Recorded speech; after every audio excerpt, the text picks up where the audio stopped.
Hola, para el día de hoy quiero contarte una pequeña historia sobre una estudiante que se frustró. Esto ocurrió hace algunos años y fue una situación bastante interesante para mí porque yo nunca había experimentado eso, que un estudiante se frustrara en plena clase y que no pudiera continuar. Yo le estaba enseñando a ella un concepto de la gramática que está relacionado con el pasado, con el pretérito y el imperfecto. Si eres profesor de español sabes de qué hablo. Si no eres profesor de español no te preocupes, simplemente estaba hablando de la gramática. Y esta era una estudiante que estaba aprendiendo el español como lengua extranjera. Fue muy curioso porque todo el contexto estaba muy bien. O sea, yo le estaba explicando a esta persona la gramática, todo surgió de una manera muy natural, pero en algún momento empezamos a hablar de su niñez y empezamos a tocar temas de pronto algo sensibles para ella, pero para otra persona pues son temas normales. Y yo no pude anticiparme a esa frustración. O sea, yo no pude saber, ok, esta persona se va a frustrar. No, eso no lo pude saber. Me di cuenta ya cuando ella se bloqueó y no pudo comunicarse, no pudo seguir aprendiendo, dijo que no podía hablar más. Es como si un pensamiento llegara en ese momento y ¡pum!, se bloqueara.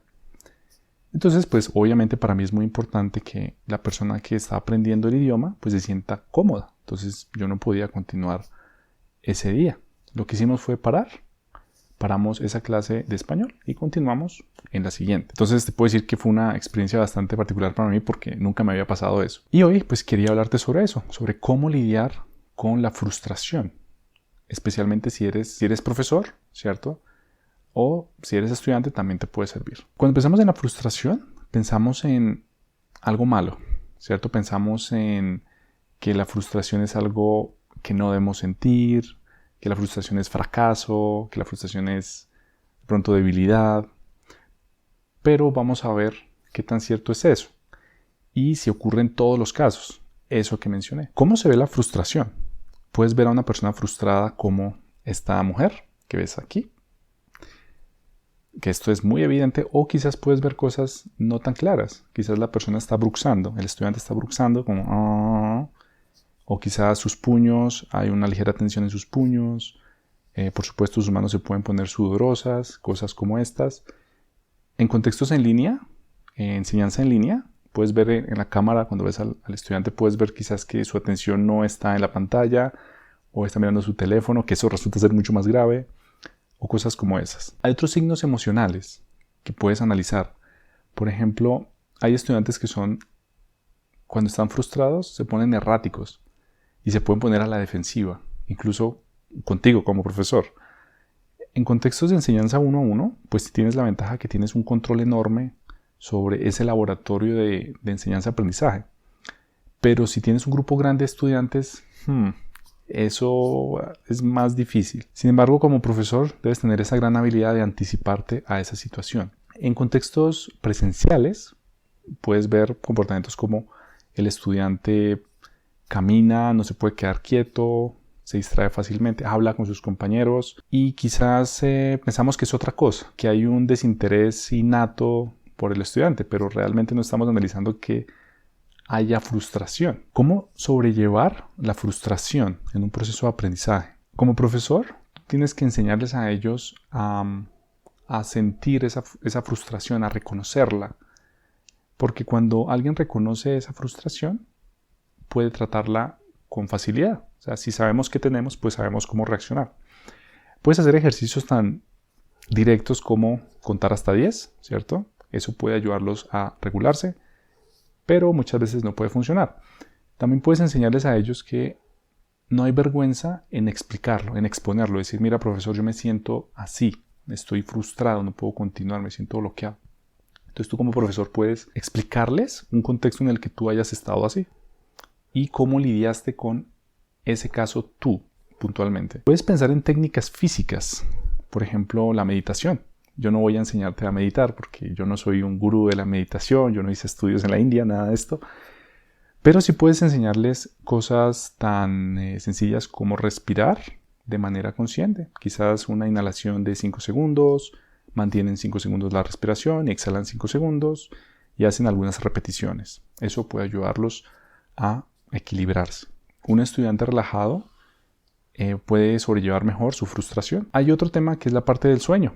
La cuestión de la pandemia, pues muchas personas están mucho tiempo en sus casas, entonces puede afectar mucho su ritmo circadiano, su, digamos, como ese reloj biológico del sueño. Entonces tú como profesor tienes que asegurarte que esas necesidades básicas del estudiante se cumplan. Si no, esa frustración puede aparecer muy fácilmente. El tiempo. Hay personas que piensan que la frustración es algo permanente y eso es totalmente erróneo. Tú como profesor tienes que mostrarles que esto es temporal. Puede surgir esa visión de túnel, ¿cierto? Y el estudiante se enfoca en una cosita, un punto muy específico cuando están buscando una solución a un problema. Entonces se enfocan en eso y no ven más. Y se frustran y continúan allí. Entonces tú como profesor tienes que plantearles también cosas como evaluar mejor el problema. Tú tienes que decirles, ok, mira, quizás la solución no es la que tú estás buscando, quizás no has examinado bien el problema o quizás no has buscado otras soluciones, ¿verdad? Entonces como profesor tienes que ser muy creativo exponiendo este tipo de opciones. Hay otras formas alternativas. Si el estudiante está, no sé, teniendo problemas con alguna actividad escrita, pues puedes sugerirles que hagan lo mismo, pero con un video. Quizás una actividad de expresión oral, o quizás algo visual, dibujando, o quizás algo de audio, no sé, muchas formas. Y buscar esos procesos creativos. Como profesor, también debe ser muy bueno identificando esos momentos de desafío y esos momentos de aburrimiento. Eso significa buscar que el estudiante genere confianza en sí mismo.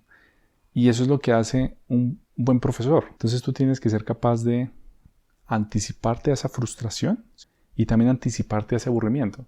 Si tú le muestras algo al estudiante que es muy desafiante, ¿cierto? Pues se va a frustrar. Por el contrario, si es algo muy fácil, se va a aburrir. Entonces tienes que ser muy, muy consciente de cómo expones tus recursos educativos, de cómo los creas. Eso también es una gran habilidad de un buen profesor. Finalmente, ten presente que la frustración yo creo que está en todos los procesos de aprendizaje, pero debemos ser conscientes de que cuando aparece puede ser tratada y debemos ser conscientes de que nosotros tenemos el dominio, tenemos el control de eso, que podemos hacerlo, que podemos cambiar. Si te gustó este tema, puedes ver más información en un recurso que te dejo en la parte de la descripción. Muchas gracias por ver.